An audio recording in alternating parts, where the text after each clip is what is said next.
So the next part of this journey is just that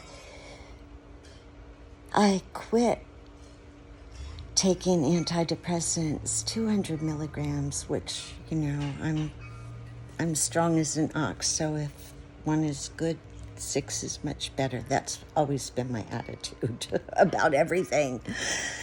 So I've been addicted to everything in my life, and fortunately, I'm strong enough to quit anything.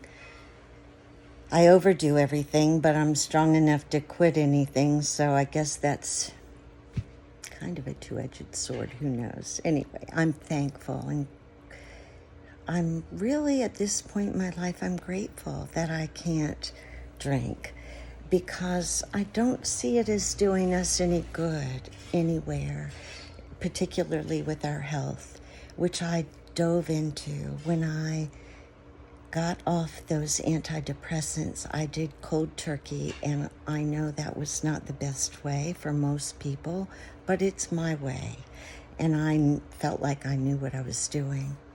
It took a while to kick in, but just about the time I was realizing the depth of despair of our country based on January 6th, and I was beginning to uncover the deceit of the Bible, and that was killing me.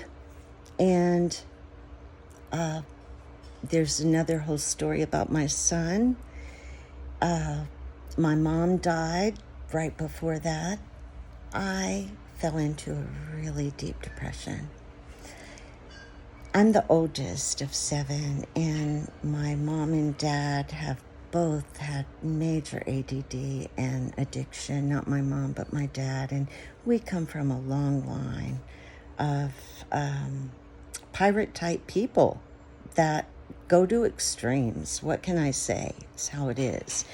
And so we're healthy as oxes, but we have some mental things. So I had always just prayed and hoped that I could get help. And part of the problem with getting help, my son went to prison, my husband killed himself, on and on. Part of the problem with getting help is that it's difficult to get a good diagnosis.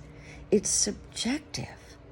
There was one person that I followed since the 70s called Dr. Amen, Daniel Amen, A-M-E-N.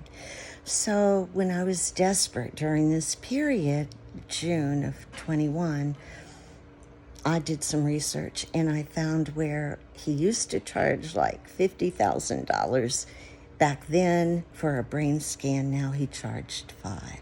So I went up to Atlanta, had a brain scan, and got the results, and the diagnosis made me worse because they showed me my brain, and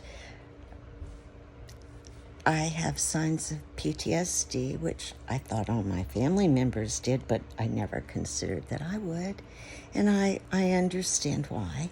And ADD and major depressive disorder and acute anxiety. So that was really hard to take. But then I got the right psychiatrist, and we worked together for me to get healthy. And I took some ketamine treatments, which were phenomenally helpful, but showed me a lot of things that were very eye-opening. And then at the same time, I quit sugar. I'd always been a healthy eater, but I totally quit sugar. And I'm very, very healthy, thank God, now. And according to Lumosity, my brain test, I'm 99 percentile in every area of problem solving and thinking and attention, everything. The only area that I'm even below a 90% is math, and I do great in math. So I'm learning to meditate, and I'm learning a lot of things, but that also played a big role in my ability to discern and to follow through.